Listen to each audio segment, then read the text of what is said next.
Hey there, folks. Welcome to Get Centered, where the clinicians and practitioners from the Center for the Healing Arts and Sciences come together and talk about topics, and today's topic is suffering. And before you change the channel on that topic, know that we redefine it in a way that you may not have heard before. One of the things we get into is we talk about how we expand ourselves around suffering and how we can establish meaning, and how meaning can transform suffering from a place of pain to a place of growth. So welcome. Please be sure to like and subscribe to the page, and also hit the notification bell so that you get notifications when we release new episodes. And we'll leave it there and bring you the episode. Thanks for being here.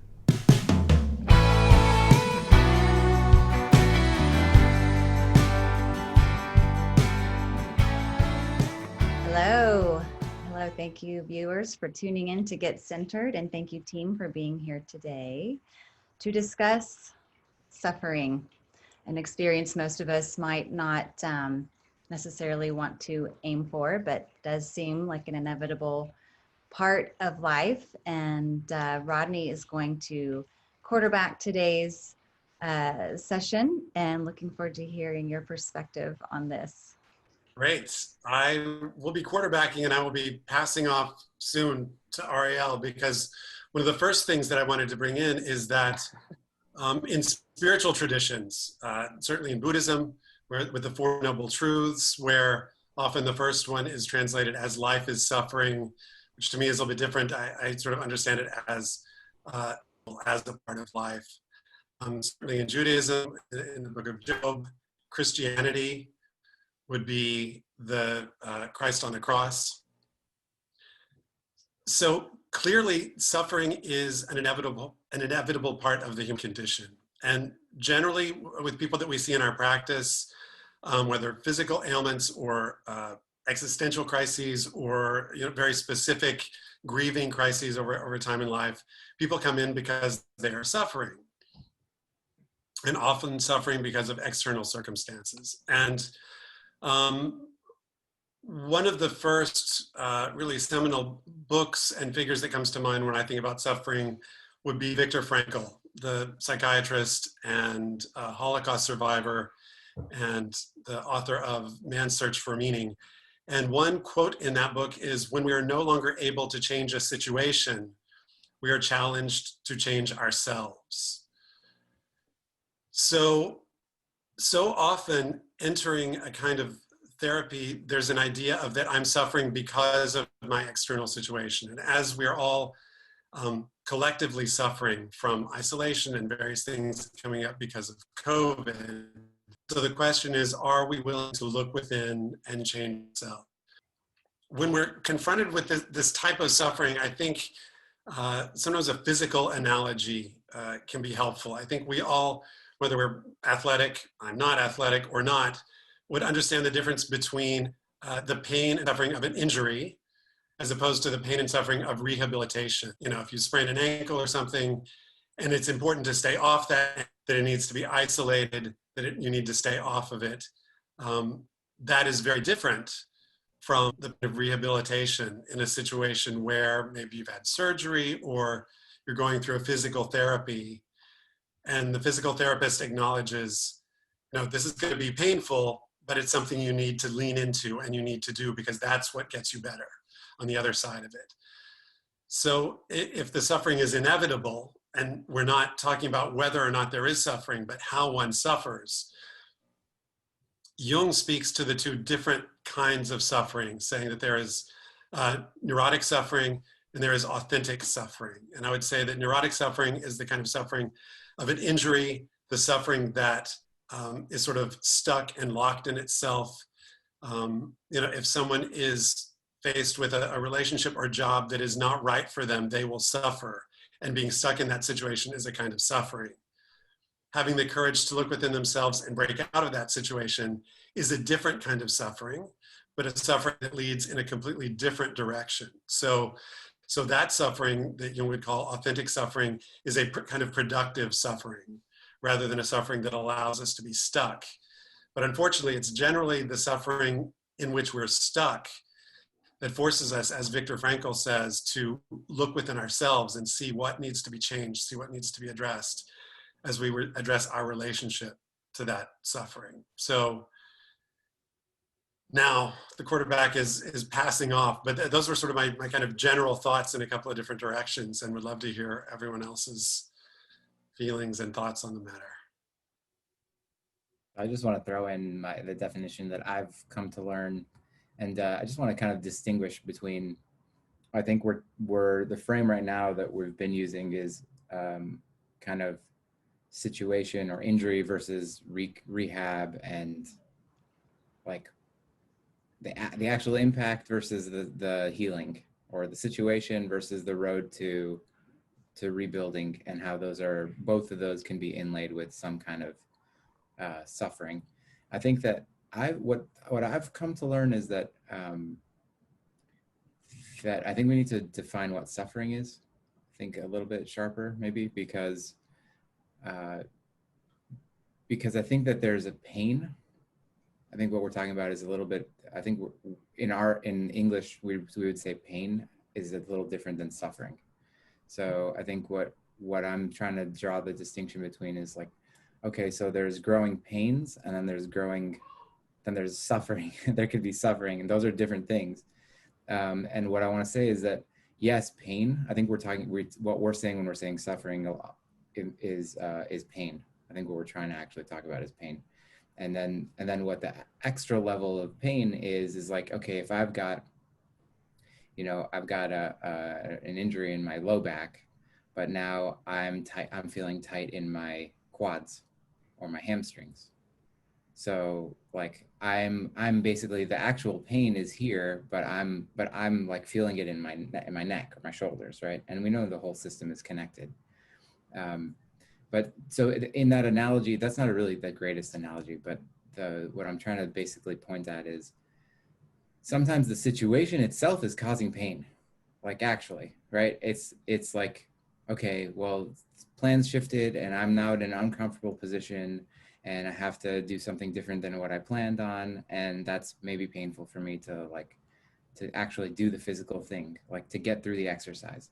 But the suffering would be my resistance to the thing, which is what I think Frankl is talking about. So there's the thing itself, which could actually suck objectively. Like, right, I don't think that Viktor Frankl would say that going through the concentration camps was like pleasant.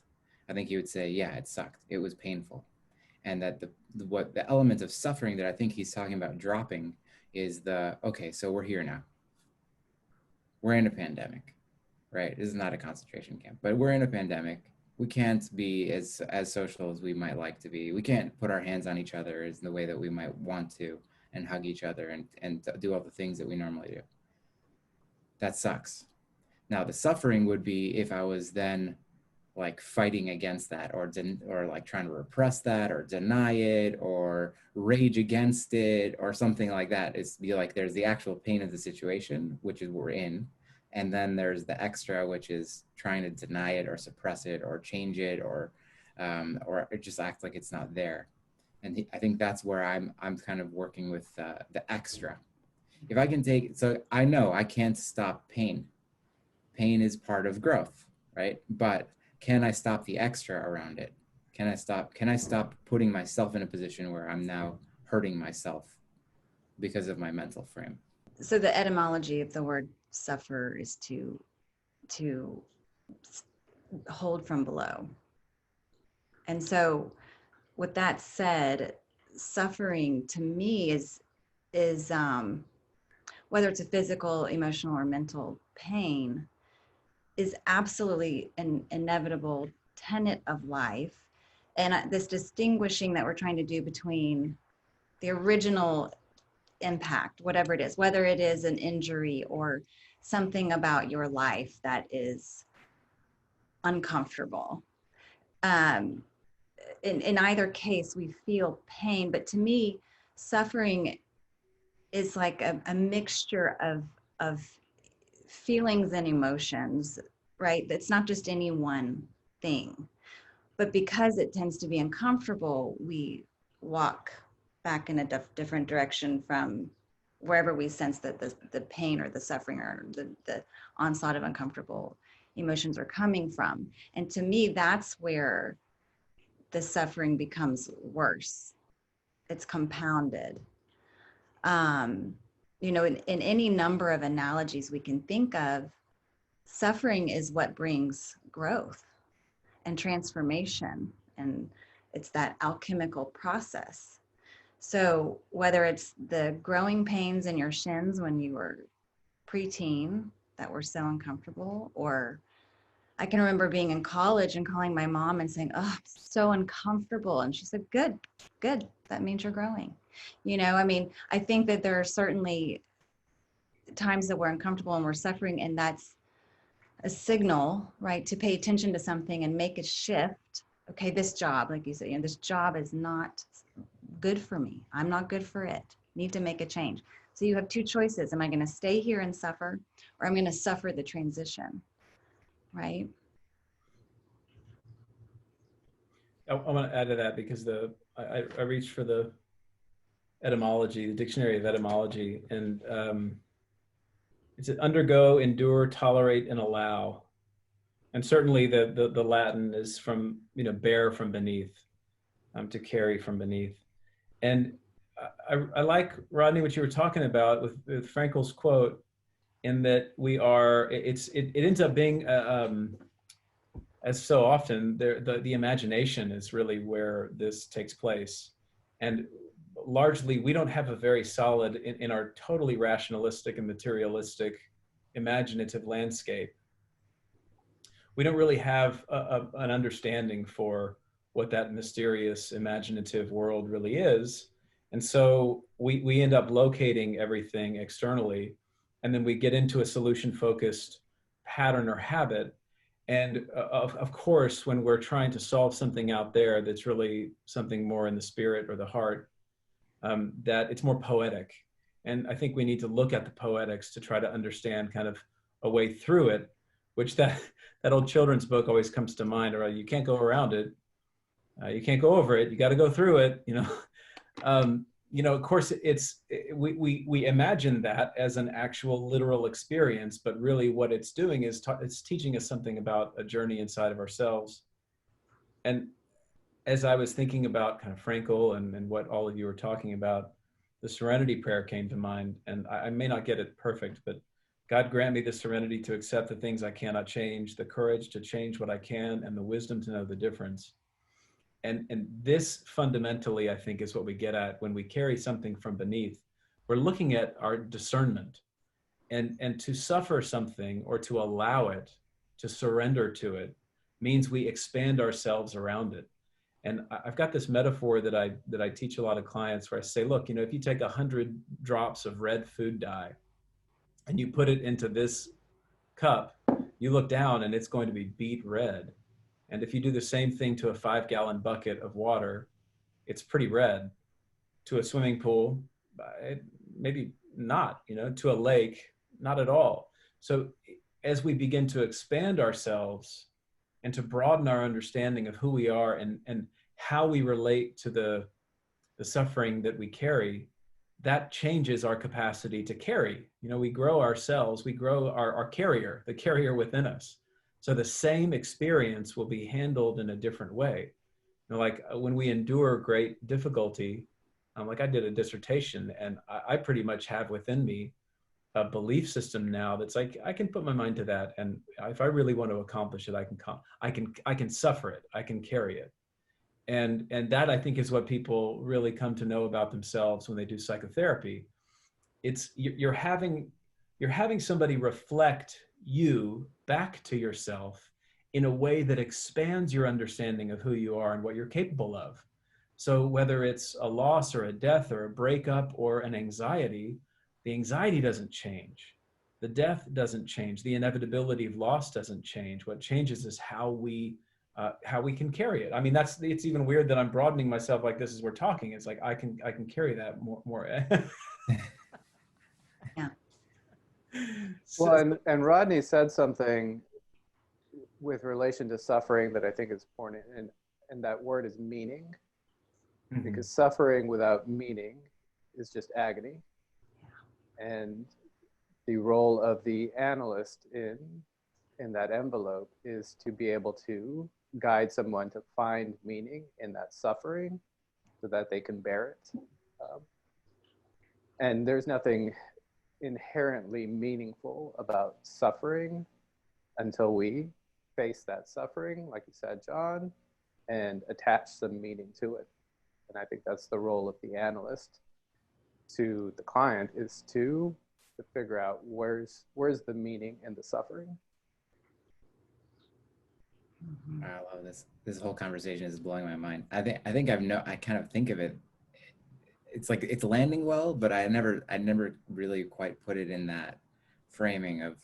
I love the dye analogy, like the kind of like the image of, okay, we'll put that into the ocean. Mm-hmm. Okay, no big deal, right? I mean, you probably shouldn't be putting dye into the ocean, but it's also no big deal. Food-based coloring. Yeah, exactly. It's natural. But it brings up this idea of resiliency, you know, and even that word understand, you know, suffer, bear from underneath, understand, stand underneath it, like understanding the suffering that brings the meaning, etc. But it reminds me, as we're talking just about being a parent and like that resiliency piece, and with children, how tempting it is to remove all suffering immediately, you know, because of course we empathize and we see the pain on their faces and we don't like to watch them suffer. And yet, obviously in very, you know, carefully selected circumstances, we need to let them suffer. And sometimes it's not something we can choose, right? They have to have their own karma or dharma, right? Like there's some story that they have to live out, and it is our responsibility, I feel like, as parents, to not approach their suffering as, oh no, this shouldn't have happened, but oh yes, life is suffering and so many other things, and I'm going to help you find the meaning in it and grow through it and become more resilient for the next blow, because as we've said in other episodes, they keep coming. I feel like I'm suffering in this topic even. It's a huge one. Just because, I mean, there's like it's kind of mystical in a sense, because there's like no landing spot of like, okay, here I am right here, right now. I'm actually know that I'm actually suffering, or is it just, you know, the physical pain? I mean, the one word that kind of kept coming up when I was just listening to y'all was like motivation. I think pain kind of motivates our behaviors to heal, repair, and or improve. But also, you know, if we're kind of against, you know, wanting to heal, repair and improve, we're somewhat allowing that pain to motivate itself to have that lack of motivation within ourselves, kind of like pulling a thorn out of your foot, or, you know, going to the dentist to alleviate a toothache, or somewhat like of an internal alarm even, for ourselves of, you know, something's not just quite right. Am I going to act upon it to let myself heal through it, or am I going to be motivated to allow the pain to continually exist in the space that we're in? Right. Think about how much pain I think that's brilliant. I mean, I think that sometimes though the issue with this is that I encounter in my own life, but I think I'm also thinking about Lila Scott has shouted out this book, Easy to Love, Difficult to Discipline by Becky Bailey a few times. And I started reading it, and wow. I recommend it. I'm not done. I'm not through it yet, but I do recommend it. And I think one of the things that Becky Bailey talks about is that we constantly, when it comes to our kids, but this is like we want them to do things that we don't even know how to do for ourselves. We're like, tell them like, why don't you something have the discipline to X, Y, and Z, and we're like, we don't even have the discipline to do it ourselves. So I think first we have to start at home, and I'm keep thinking about this.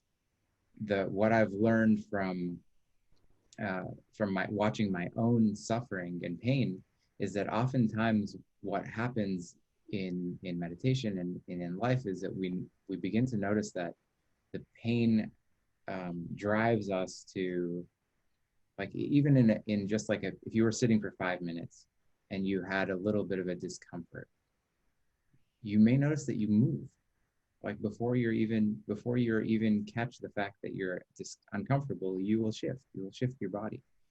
And what we learn from something small like that is how many ways do we, when we're just walking through life, just because it's a little bit chilly in the air, all of a sudden I'm thinking about, how do I get a sweater on? How do I turn the AC off? How do I, like one little discomfort, one little pain, or whatever, discomfort, suffering, whatever you want to call it, drives me into like solution mode instead of just actually being able to go through. And so it's not just that we have the pain, we have the suffering, it's that we then try to find a way out of it.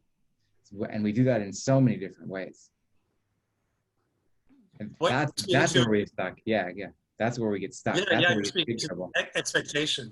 Yeah, you're speaking to the expectation that we shouldn't have any discomfort, and we live, now we can adjust the temperature to the exact degree that we want it. And, there are a lot of ways where it's the resistance against the reality of. Yeah, and that gets us in big trouble. I mean, like, I think about myself when I get like, I'm talking, okay, so I'll share with you. You're looking at me now, and maybe people who this vodcast started post my transformation. So you didn't see that I used to be like 15% more on the scale, right? And that was because every time I went to go eat, I was trying to fill up a love bucket. Like, I was trying to stop to get myself to feeling loved through my food, which, until I realized that's what I was doing, I kept doing that. I was like trying to fill that bucket, right? It's like I am uncomfortable because I don't feel loved enough. Well, and so I'm trying to fill myself up. Can I interrupt for a second? Because would Yeah. you say that you were actually eating to relieve suffering? Like that was the immediate. By causing a different kind of suffering. Mm-hmm. Like, because I would be so full that I couldn't focus on anything besides being that full, ready to pop. Mm-hmm. That would at least take away that other discomfort of the suffering, right? And so if our suffering is driving us to do other things to either replace, right? So like I could go to the cabinet and go get a chocolate, or go eat it, or whatever, to try to something sweet. I could have people have affairs.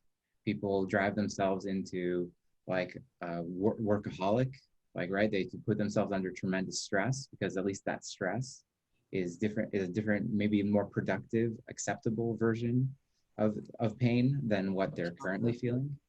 And it's like, yeah, but if the current state of, if I don't address the actual what's happening here, then I don't have to go do all those other extra things. And it doesn't make it easier, right? It's not like the pain goes away. I'm still working with the discomfort inside, but I'm not allowing myself to be driven to do those other things that don't work, by the way. It's only because I noticed they don't work. It's not because I'm like some genius. It's because I kept watching. Is this actually solving the problem? No, it's not solving the problem. Do I keep having a fight with my wife every time I'm anxious? Is that solving the problem?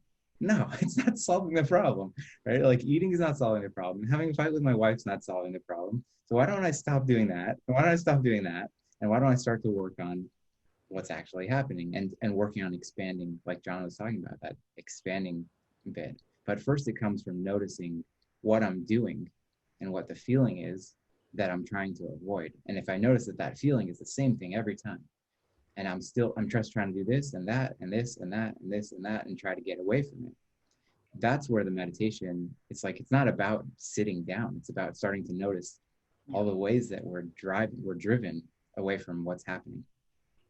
Yeah, so that brings up a good question in my mind, and it relates to what Gio was talking about with that reluctance, because the ego is about status quo. The devil we know is better than the devil we don't. So once we're experiencing that suffering and we know, okay, well, we've got to deal with this, but there's that fear and anxiety about, all right, well, I'm going to deal with this, but what's on the other side? So what are the strategies? What are the tips? What is the process for getting past that initial reluctance of, okay, I got to face this, and who knows what's on the other side? While you were speaking, Ariel, I was thinking of that prominent sensation meditation you taught me. And you can really extrapolate that, speaking of like strategy, potentially, where, of course, as soon as we call something pain, that's how our brain is going to process it, and all the experience is going to now be painful. But if we can just go, oh, prominent sensation, you know what I mean? Whether that's sitting in meditation and your back hurts, the act of noticing it, breathing into it, sitting with it, it changes. It may not fully vanish in that moment, but it does transition at least a little bit. And then the next time, maybe a little bit more. But to extrapolate that into your life in general, even if you're not in a sitting meditation, when you come up against something and it's uncomfortable, oh, prominence, yes, of course, because it takes me to the next thought, which is like, we can either live our lives or we can live into our lives. And if you're living into your lives, you're doing that whole Joseph Campbell hero's journey. And I was listening to this morning, Brian Johnson, somebody I really appreciate. He does the optimized stuff. He said, look, if you're going to live your hero's journey, you're going to have to slay dragons. So if you are planning on pushing yourself in a healthy way to next level, you're going to suffer. And it's okay. It's a prominent sensation. Breathe into it. Sit with it. Yeah, I'm thinking about that, Eddie, your question in terms of like, I think that for me and the people that I see by and large, it's because the pain of what's happening now, it's exactly what Gia was talking about. It's like, this tooth hurts so damn much. I cannot ignore it anymore. I've tried, I have tried, and I cannot anymore. And that's why I'm here, right? And so like what I ended up on my path in a few different ways, but because one of the big things was like, I just felt like I can't go on like this anymore. This way that this is, if I see how my life is going to continue, I don't want that for my life. I think that's one way. If you feel like the pain of now is greater than whatever my fear is, my ego fear is of the change.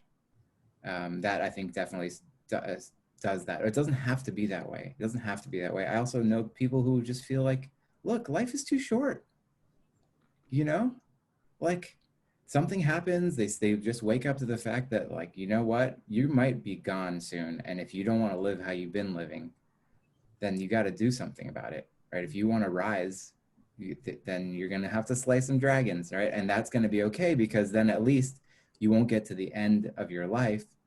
And this is some of what drives me too, is like, I don't want to get to the end of my life and go, damn, I really wasted it. I really wasted it. Yeah, I'm thinking about as we're talking through this, I wrote down a couple of words: conflict, confluence, and consciousness. But that last one really is the kicker for me, as noun and as verb. We talk about consciousness, what this kind of noun is, and we've really struggled, human beings have struggled to define that. And quite frankly, we don't really know. We don't know what it is. Right now there are people that are in the panpsychic community that are looking at consciousness as some kind of fundamental building block of the universe, like time or gravity or something like that. But consciousness, if we break that apart, it means con is withness, and ciencia is where we get the term science, but it's knowing. So with knowing. And we in psychotherapy, or in so many circles, we talk about becoming conscious of something. So seeing it as it is, seeing it for what it is, and then all of a sudden the scales fall off our eyes and we're now aware of something, and we can broaden and expand ourselves to a deeper degree. So the suffering that inevitably happens, and the way that I read the first noble truth is that there is suffering. Certainly it's inevitable, but it's even different than saying like suffering is inevitable. It's a little like saying, well, it's part of the framework of our existence. Not like there it is over there, which is part of that becoming conscious. It kind of posits this idea of subject object, which we fall into a really bad habit when we literalize everything and make it external and objective, as opposed to private and personal and internal and subjective. You know, slaying dragons isn't about like, I got to go out there and slay my dragons. It's like, what is breathing fire into your body and into your awareness from within you? And you know, it's a pattern, right? I mean, people come into psychotherapy because they've been bumping up against the same stuff over and over and over again. And finally they go, fuck this, I'm sick of this. I got to get in. I got to see it a different way. Of course, what they're fantasizing about is that they're going to go to the psychotherapist who's just going to illuminate something out there that they're just missing. But really, it's, wait a second, like you're we say you're projecting. There's something that's going on inside that you need to become conscious of. You need to be with it, which is this kind of carrying piece. And I don't think that's always the case. There are external things. There are issues out there. There are bad people and big dragons that I don't want to mess with. And, you know, those aren't the dragons I want to slay, man. Like, you know, I mean, that's not my calling. But the kind of dragons that we talk about that religions and philosophies are built around, those are external portrayals of interior experiences that is. It's the isness, as Meister Eckhart calls it. The isness of life is that there is suffering. So we better figure out how to carry it. Well, yeah, and just to be completely clear, like at least in my experience, the dragons that I've had to slay have been my own. Totally, yeah. You know? Yeah, I'm like playing with this external, internal image now. I'm like, how much of it is outside, right? How much of it is inside? Because like, I think even objectively, we could say now, it's not that there's not chaos in the world and that we're not really like on an external level, not living all through a pandemic. That is not an internal issue. It's not an internal actually, right? I mean, where you draw the line, I don't know, but it's sort of like the exercise of figuring out what's inside me, what's outside me, and where do they intermix, which is all just like, it's a mind game, but it's kind of like just trying to say like, look, there are actual circumstances, right? This is what you were saying. There are real circumstances that are happening that I may not be able to change. This is a Viktor Frankl image, basically. But then we're driven inward. Okay, well, what about inside? What do I have going here that's not allowing me to experience this life as it is, right? This really liminal life. We don't have that long here. And so if this is going to be the circumstance, and I can't control that, but I might be able to control something inside. So then let's start to do that work, because I may have a lot of power to change things. To me, that piece is about alone we become, but we can't become alone. You know, you need those external chaoses and reflections and triggers to have that internal dragon to even slay. Mm-hmm. Actually. Well, say more about that. What do you mean? Well, that, you know, if you lived here on this planet alone, you might fall down and break a bone, and that would be suffering, right? But to actually progress from one level of consciousness to the next, we don't really know, right? We don't have that experiment done. Who's been here alone? Nobody, you know. But think about all the times that you have leveled up, so to speak, in your own consciousness, like the examples you gave. You needed a world around you. You needed somebody making the crappy food to even eat. You needed a partner to fight with to realize, I don't want to have the same fight over and over again. You know? Well, actually, in that case, it was that one day I like wanted to fight and she was not there. My wife was not there. She was not in the house. And I was like, wait a second. Like, it was a thank God moment, but it was like, oh my God, I'm trying to fight with her about the state of this, which has nothing to do with her. Like, it's this is where the issue is, right? Here's the thing that I keep bumping into. And that's where the suffering is coming from over and over, because I keep trying to externalize. I think this is where I think it just landed for me, John, what you were saying. I just keep trying to externalize what's happening inside. Like I'm looking around my space and I see that it's like not that I'm anxious and it's messy. I'm feeling this whatever tightness in my body, and now I'm like looking for a fight externally. Yeah. Right. But if I didn't recognize that internally all that happened, and all I recognized was like, I keep getting in fights, like, I keep getting in fights, then that's the work, right? Then you say like, okay, well, what happened before the fight? Like, what were you feeling like? What was the context? What were the circumstances?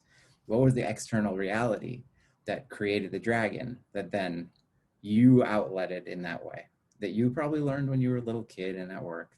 My moment for this was our son. One time I was doing something. I was driving around and somebody cut me off or veered into me, and it really pissed me off.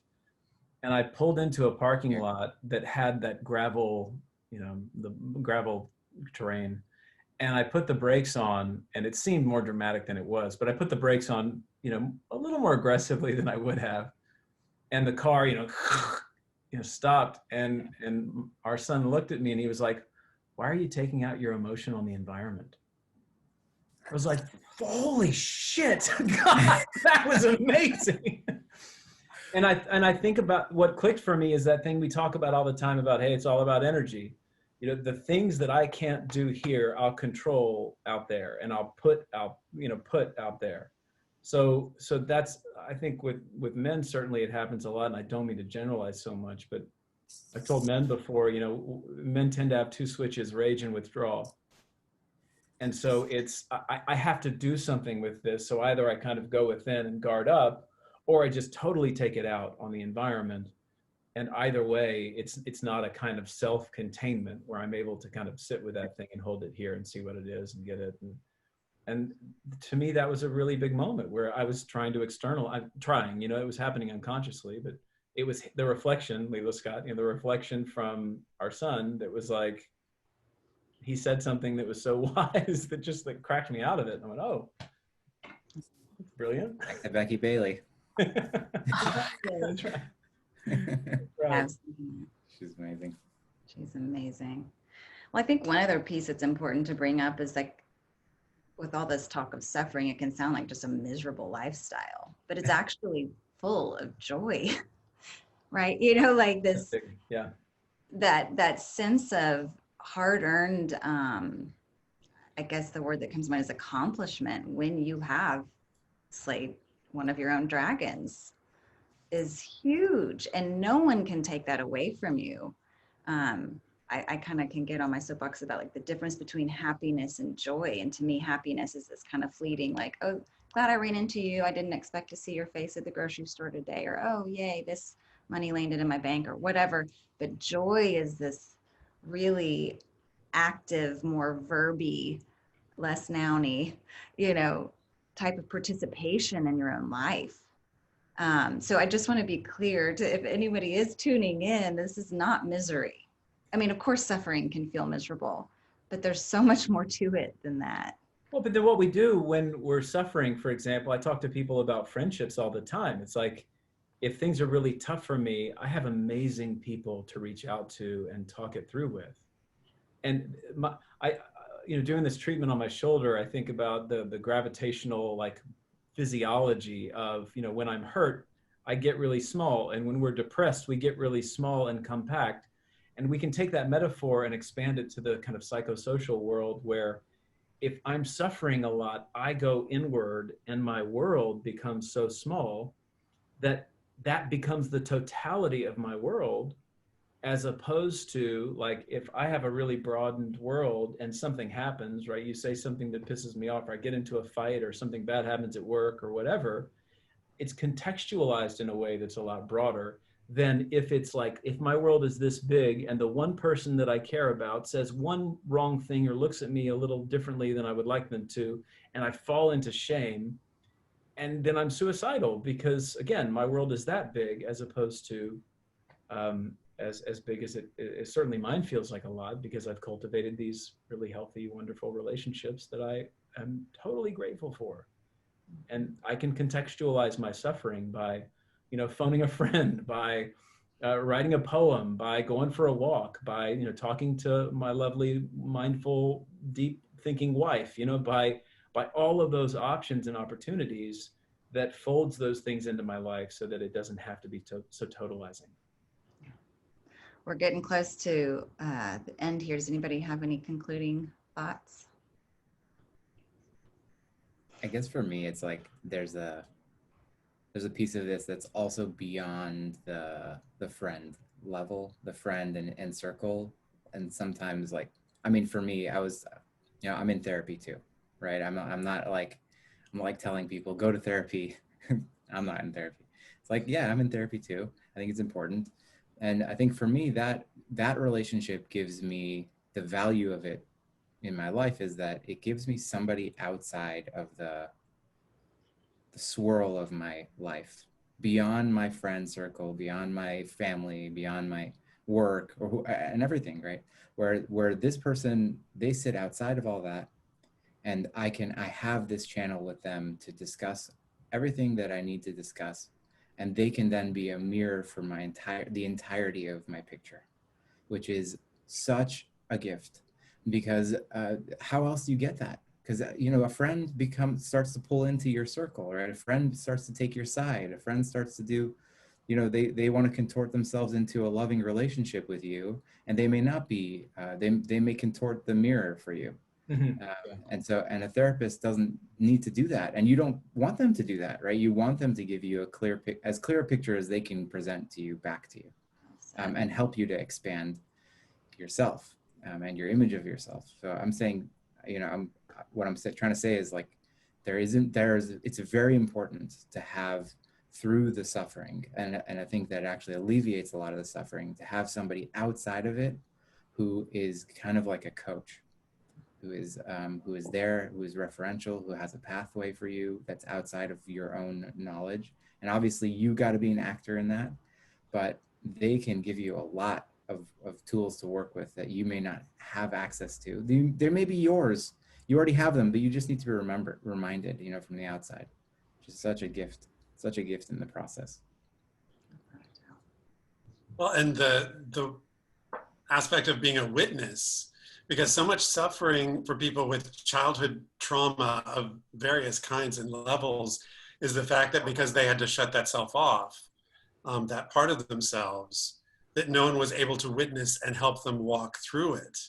And it just becomes this closed, locked door. So for someone like a relatively anonymous analyst or psychotherapist to be able to, like you said, mirror and reflect back, to acknowledge that person's experience. So, along with John's food coloring thing, maybe their childhood experience doesn't change, or it won't change, but being able to have it witnessed and be able to feel whatever they need to feel in the context of another person vastly expands, the consciousness with which they're understanding that suffering.